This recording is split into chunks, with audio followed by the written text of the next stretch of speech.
My fingers went numb the instant they touched the bottle. It wasn't a gradual chill, but a sudden, violent plunge into icy water. A cold wave crashed through my body, starting from the tips of my fingers and flooding my chest, stealing the air from my lungs. There it was, nestled between my wife's Chanel lipstick and a spare pack of gum, a half-empty bottle of men's lubricant. It sat there, smug and obscene, screaming a truth so loud I could barely breathe. Time didn't just slow down, it shattered. The quiet hum of the refrigerator downstairs, the distant siren weaving through the city streets, the scent of Sabrina's lavender pillow spray had all receded, replaced by the roaring static in my head. My heart hammered against my ribs, a frantic prisoner trying to escape the knowledge now searing itself onto my brain. 5 years. 5 years of marriage, of building a life brick by brick.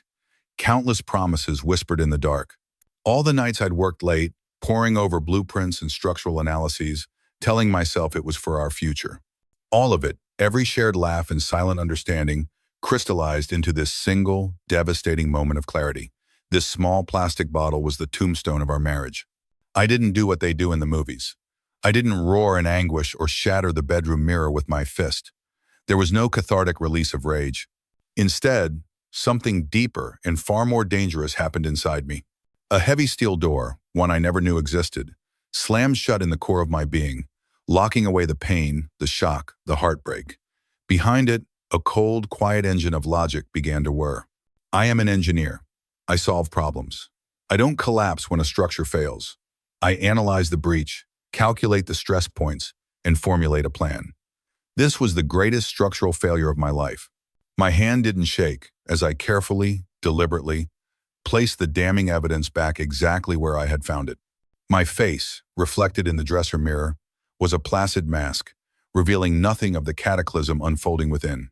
I slowly zipped her designer leather bag closed, the sound unnaturally loud in the suffocating silence of our bedroom. "Is everything okay up there, Julian?" Sabrina called from downstairs. Her voice was honey-sweet, laced with the practiced innocence I now recognized as a performance. The mask held.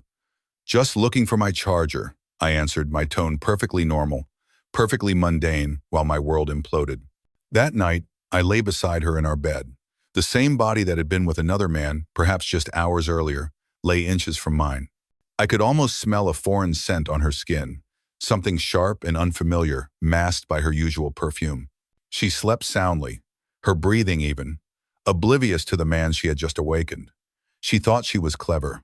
She thought I was the patient, predictable husband, too wrapped up in my work to notice the subtle shifts in her universe. She had no idea. In the darkness, with the steady rhythm of her breath mocking our shared life, I made a silent vow. This would not end in a shouting match or a tearful confession. It would end on my terms. It would be methodical, precise, and absolute. The morning light felt like an intrusion, a harsh spotlight on the wreckage of the night before. Sabrina hummed in the kitchen, making coffee as if it were just another Tuesday. She smiled at me, a bright, practiced smile that no longer reached her eyes. Or perhaps it never had, and I had simply been too blind to see. "Morning, sleepyhead," she said, sliding a mug across the granite countertop. "Long night at the office yesterday?" "Something like that," I replied, my voice steady. The engineer inside me had taken full control. Emotion was a liability, a variable that could compromise the integrity of the project. And this, the systematic dismantling of her deception, was now my project. I didn't go to work that day. I called in sick, a rare occurrence for me, and drove to a part of town we never frequented.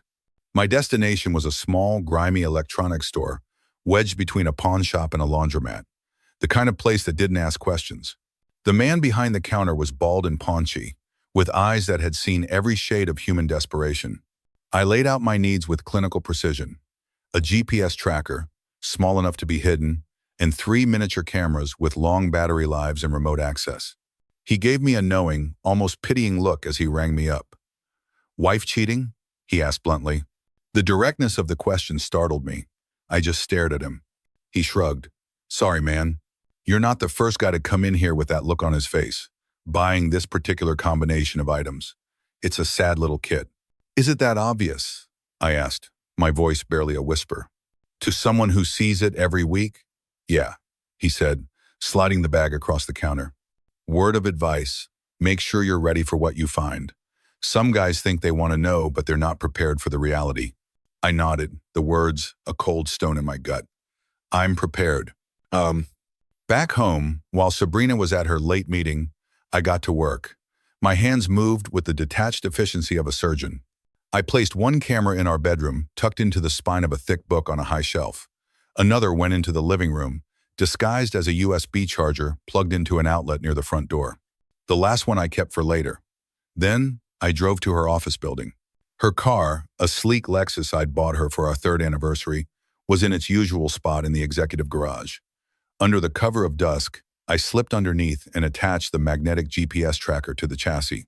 The cold metal felt like a final, grim seal on my old life. Back in my car, I linked the devices to a burner phone I'd bought. The tracking app flickered to life, a small blue dot blinking innocently on a map of the city. Her blue dot, I felt a surge of something vile, a mix of power and self-loathing. I was violating her privacy, yes, but she had already detonated the very foundation of our trust.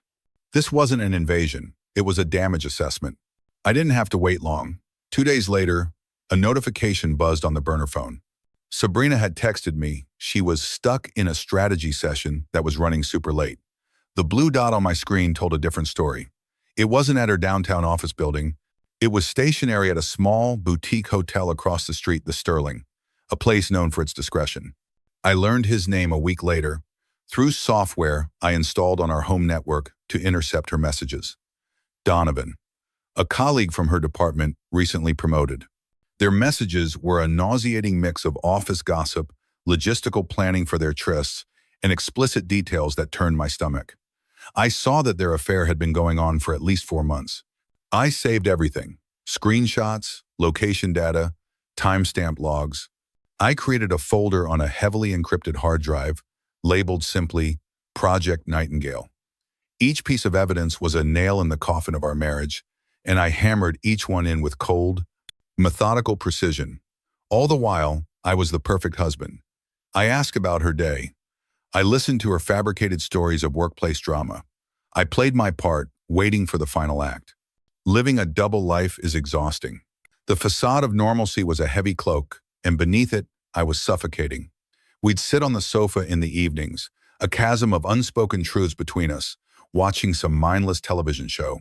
She'd rest her head on my shoulder, and I would have to fight every instinct to recoil. Her touch felt like a lie. Her presence was a constant, searing reminder of her betrayal. The pressure built relentlessly. One night, about 2 weeks into my investigation, it nearly broke me. Sabrina had gone to bed early, claiming a headache. I knew from my logs that she had spent her extended lunch break with Donovan at the Sterling. I had the GPS data to prove it. I sat alone in the dark kitchen, a glass of whiskey in my hand. On my laptop screen, I scrolled through the evidence. Dozens of intimate messages, hotel confirmations. In one particularly painful exchange, they were planning a weekend getaway to Cancun, scheduled for the exact dates of our wedding anniversary. Our anniversary. A guttural sound, something between a sob and a roar, escaped my throat. I slammed the laptop shut and hurled my glass against the wall. It shattered with a satisfyingly violent crack, glittering shards raining down onto the pristine white tiles. Amber liquid dripped down the wall like blood. The sound was the physical manifestation of my broken trust, my shattered life. I stood there, breathing heavily, my fists clenched. The momentary loss of control had passed, replaced by a chilling calm. "Julian?" Sabrina's voice, thick with sleep, came from the stairs. "What was that noise?" I quickly composed myself, my actor's mask snapping back into place. "Sorry," I called back, my voice surprisingly steady. "Knocked over a glass. Go back to sleep, I'll clean it up." I heard her hesitate, then the soft sound of her retreating footsteps. Methodically, I cleaned up the mess. I picked up every last sliver of glass, wiped away every drop of whiskey, leaving no trace of my momentary weakness. By the time I finished, my hands had stopped shaking. I would not give her the satisfaction of seeing me break. I would not confront her in a moment of emotional vulnerability. This would be done on my terms. The next day, I escalated my plan. It was time to start weaving the web. I called Sabrina's office and asked to speak with her boss, Alistair Finch. I'd met him a few times at company functions, a decent, by the book kind of man who seemed to genuinely value Sabrina's work. "Julian," he greeted warmly. What can I do for you? Sorry to bother you at work, Alistair, I said, feigning embarrassment. I was trying to reach Sabrina, but her cell goes straight to voicemail. We're supposed to meet her parents for dinner tonight, and I just need to confirm the time. There was a pause on the line. Sabrina isn't in the office today, Julian, Alistair said, confusion evident in his voice. She called in sick this morning, said she had a terrible migraine. A migraine? I let the word hang in the air. That's strange, I replied, allowing my tone to fill with concern. She seemed fine this morning. Left the house in her work clothes, said she had an important meeting. Another, longer pause. I could almost hear the gears turning in Alistair's head. Well, plans change, he said carefully. Maybe she started feeling ill after she left home. Maybe, I agreed, though it's odd she didn't let me know. Anyway, I'll try her cell again. Thanks, Alistair. No problem, he replied, his tone now guarded. Hope you connect with her soon. I hung up, a grim satisfaction settling in. I immediately checked the GPS. Her car was parked at the Sterling. Alistair wasn't a fool. He'd noticed the discrepancy. It might not mean anything on its own, but it was a seed of doubt. And combined with the evidence I planned to eventually submit, it would form part of a damning pattern. The net was tightening. The opportunity I was waiting for arrived the following week. On Monday, Sabrina mentioned a critical, late-night executive review meeting scheduled for Thursday. It's the final push on the Thompson claim, babe, she'd said, avoiding my eyes. It's going to run really late, so please don't wait up. According to her work calendar, which I now had full access to, there was no such meeting. The Thompson claim was real, but the review was entirely fictional. Her calendar entry for Thursday evening, from 7 p.m. to 9:30 p.m., was blocked out for a personal appointment. Thursday arrived, gray and overcast, a perfect mirror of my mood. That morning, she was unusually attentive, as if trying to bank goodwill. I thought I might finish up early today, I said casually, testing her. Maybe pick up some steaks for dinner. It's been a while since we've had a proper meal together. A flicker of panic crossed her face before she masked it. Oh, that's so sweet, Julian. But I have that late meeting tonight, remember? The Thompson claim review. I really can't miss it. Right, I nodded, watching her over the rim of my coffee mug. The Thompson claim. I left work early that evening, telling my team I had a dentist appointment. In reality, I drove to the Sterling. I found a discreet spot in the sprawling parking lot of a 24-hour diner across the street, a spot that gave me a clear, unobstructed view of the hotel's main entrance. I had my professional camera with a powerful telephoto lens resting on the passenger seat. The waiting was excruciating. Each minute stretched into an eternity. I sat alone in the silence of my car, my own thoughts, my only company. I questioned myself 100 times. Was I taking this too far? Should I have just confronted her weeks ago, saved myself this extended, self-inflicted torment?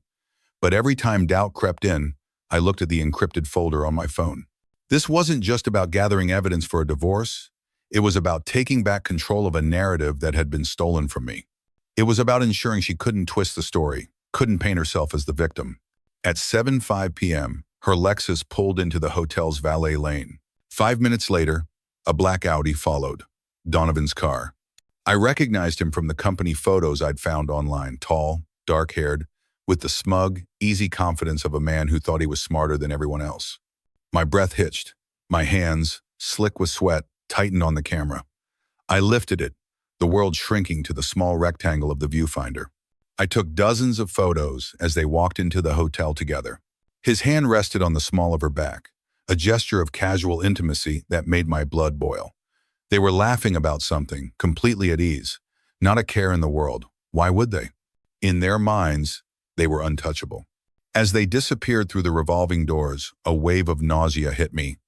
This was it, the physical reality of their affair. My wife, walking eagerly and happily into a hotel with another man. It was far more devastating than any text message or credit card statement. For a moment, I considered storming in after them. I imagined bursting into their room, the shock on their faces, the stammered excuses. But that would be giving them the upper hand. An emotional confrontation would only provide Sabrina with ammunition. She could paint me as unstable, jealous, even dangerous. Number. This had to be handled my way. Cold, calculated, devastating in its precision. So I waited. 2 hours crawled by. At 9:45 p.m., they emerged. I straightened up, the camera ready. They lingered at the entrance, talking closely. Then, Donovan leaned in and kissed her. It wasn't a quick peck on the cheek. It was a long, deep, passionate kiss that seemed to suck the very air from my lungs. Click, click, click. The shutter captured every second of their goodbye. They finally parted, and he walked her to her car. He said something that made her laugh, a genuine, uninhibited laugh. I hadn't heard from her in months. That hurt more than the kiss. I ducked down as she drove past my hiding spot. I had what I needed, the final, irrefutable proof. Tomorrow would be the day of reckoning. I woke up before dawn the next morning. While the sky outside was still a deep, bruised purple, I was in the kitchen, preparing a lavish breakfast. Eggs Benedict, thick-cut bacon, fresh squeezed orange juice, coffee brewed in the French press she loved.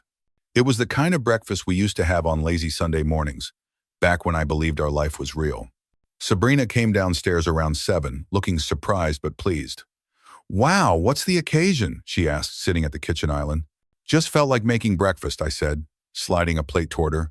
My calm was unsettling, even to me. It was the eerie stillness of the air before a tornado. "We haven't really talked much lately. I thought it might be nice." She looked momentarily uncomfortable but recovered quickly. "That's sweet, Julian, thanks." We ate in a tense silence for a few minutes, the only sound the clinking of silverware against porcelain. I let the quiet stretch, letting her unease build. Finally, I spoke. "So, how was your meeting last night?" "Fine," she said, her eyes fixed on her plate. "Just the usual. Client issues, projections, boring stuff." "With Donovan Wilson?" I asked casually. Her fork clattered against the plate. The sound was like a gunshot in the quiet room. "What?" she whispered, her head snapping up. "Your meeting?" I repeated, my voice even and low. "Was it with Donovan Wilson from your department?" She stared at me, her face draining of color. How do you know Donovan?" Instead of answering, I reached for my phone, which was lying face down on the counter. I pulled up the photos from the night before, the series of shots, capturing their passionate kiss, clear as day under the hotel's bright porte-cochere lights. I slid the phone across the granite countertop to her.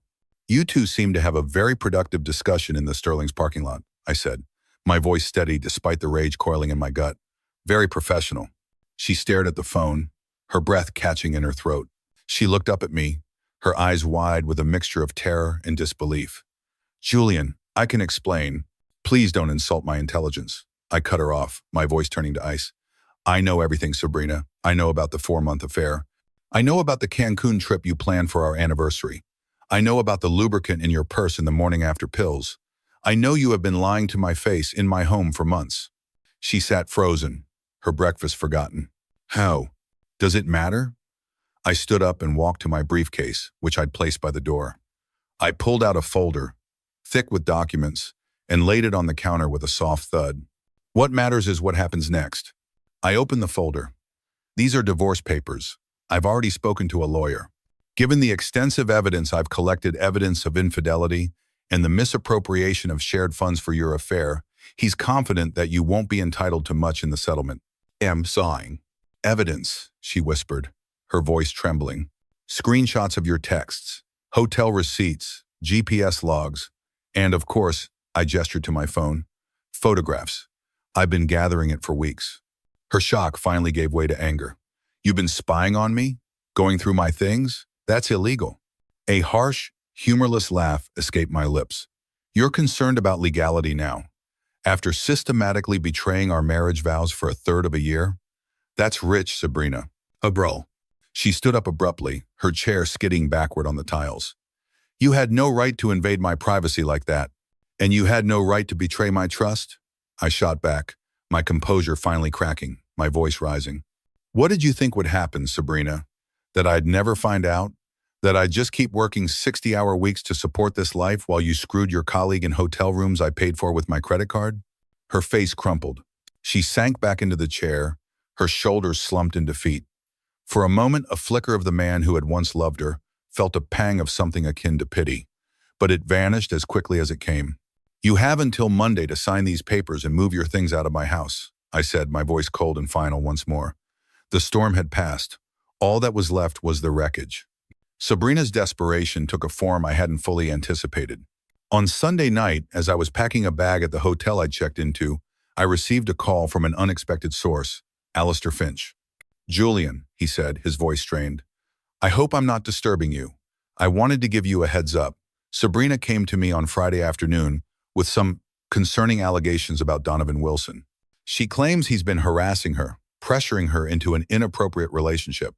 I sat down heavily on the hotel bed, a cold fury washing over me. Of course, she was trying to get ahead of the fallout, to paint herself as the victim, even if it meant destroying Donovan's career to do it. "I appreciate the call, Alistair," I said carefully, "but I'm afraid Sabrina isn't being honest with you. Their affair was entirely consensual.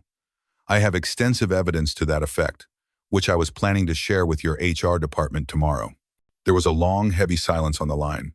"I see," he said finally. "That complicates things."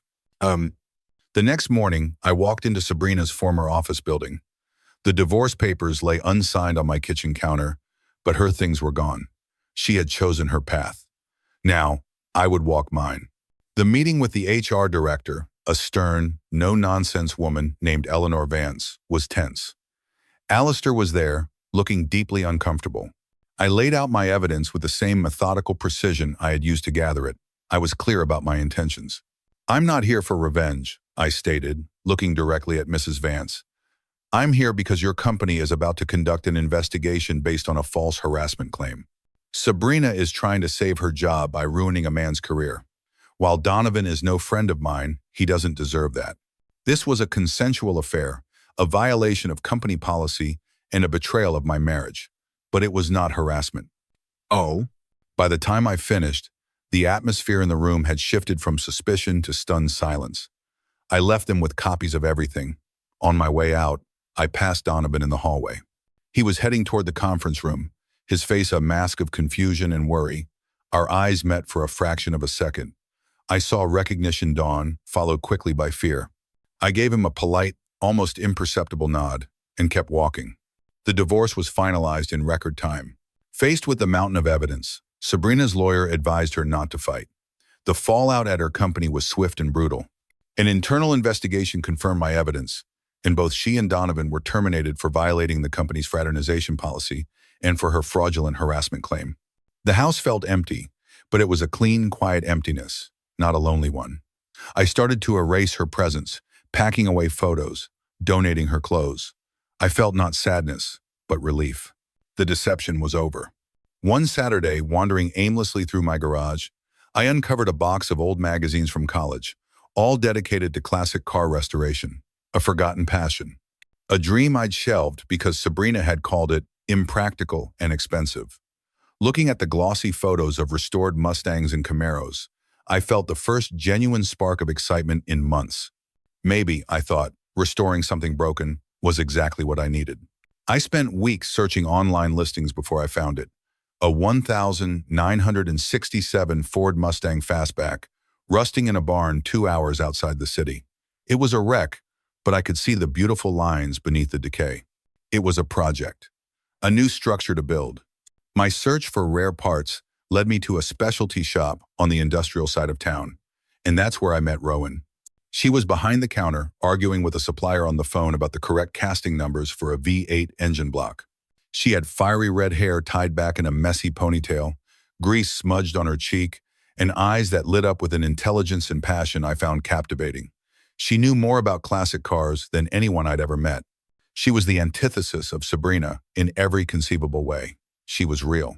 Our relationship didn't start with a date. It started with a carburetor. I was struggling to rebuild the Mustang's engine, and Rowan, after listening to my frustrated explanation, simply said, "Move over." We spent the next 4 hours working side by side in my garage, her hands as skilled and sure as any mechanic's. We ended the day sharing a pizza on the hood of the car, talking about everything and nothing. It developed slowly, naturally. Coffee after I'd pick up parts, then dinner. Then entire weekends lost in a haze of grease, rust, and easy laughter. I was cautious, the scars from Sabrina's betrayal still tender. But Rowan understood. She had her own scars, she told me, and never pushed for more than I was ready to give. One evening, after we had finally gotten the engine to roar to life for the first time, she asked about Sabrina. I had only given her the broad outlines before. So, sitting there in my garage, the smell of gasoline and success in the air, I told her everything. The lubricant, the investigation, the confrontation. She listened without interrupting, her expression thoughtful. "You know what impresses me most?" she said when I finished. "Not that you caught her, or even how you handled the divorce. It's that you didn't let it destroy you. You could have become bitter and mistrustful of everyone. Instead, you took all that brokenness and you started building something beautiful." She gestured with her beer bottle toward the gleaming chassis of the Mustang. A year after the divorce, the Mustang was finished. It was magnificent, a phoenix risen from ashes, its cherry red paint gleaming under the garage lights. It was more than a car. It was a testament to my survival. Rowan and I decided to enter it into a big classic car show in San Antonio. The show was packed. Our Mustang was a star, drawing a crowd of admirers. Late in the afternoon, as the judges made their final rounds, I spotted a familiar figure across the exhibition hall. It was Sabrina. She was on the arm of a distinguished-looking older man with silver hair and an expensive watch. She looked different, more subdued, her style more conservative. Before I could decide what to do, she looked up and our eyes met. Recognition flashed across her face, followed by uncertainty. After a moment's hesitation, she excused herself and made her way through the crowd toward me. "Julian," she said, her voice careful, "I didn't expect to see you here." Likewise," I replied, my tone neutral. An awkward silence stretched between us. Her eyes fell on the Mustang. "Is this yours? It's beautiful. You always talked about wanting to do this." "Yes," I said, a surge of pride swelling in my chest. My girlfriend and I restored it together.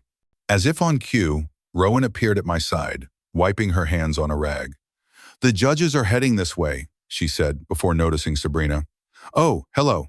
I made the introductions. The two women sized each other up, a universe of unspoken history hanging in the air. "It was good to see you, Julian," Sabrina said finally, glancing back at her companion. "You look well." "I am well," I confirmed, and I meant it. The sight of her no longer sparked anger or pain, just a distant recognition of a chapter that was long since closed. As she walked away, Rowan slipped her hand into mine. "Ex-wife?" "Yes," I confirmed. "And how do you feel?" she asked carefully. I considered the question. "Indifferent, mostly. Like running into an old colleague I was never particularly close to." She smiled, a genuine, brilliant smile. "Good, because they're about to announce the winners, and I need you focused on our baby." We won. First place in the American muscle car category. As we accepted the trophy, the crowd applauding, I felt a surge of pure joy that had nothing to do with winning and everything to do with the strong, honest woman standing beside me. Later that night, driving the trophy-laden Mustang back home under a canopy of Texas stars, Rowan spoke. "You know, if Sabrina hadn't cheated, you might never have restored this car. You might still be in an unhappy marriage, living someone else's idea of your life." She was right. The road had been excruciating, but it had led me here, to this car, to this moment, to her. "In that case," I said, a slow grin spreading across my face as I looked at her profile illuminated by the dashboard lights, "I should probably send her a thank you note." Rowan laughed, the sound mixing with the deep, satisfying rumble of the Mustang's engine. "Maybe not, but you can thank the lubricant." I joined in her laughter, the last traces of bitterness finally dissolving into the night air. "To lubricant," I said, raising an imaginary glass. "The unexpected catalyst for a better life." We roared down the highway, leaving the past behind us. The future stretched before us like the open road, full of possibilities. Sometimes the things we think will destroy us are actually setting us free.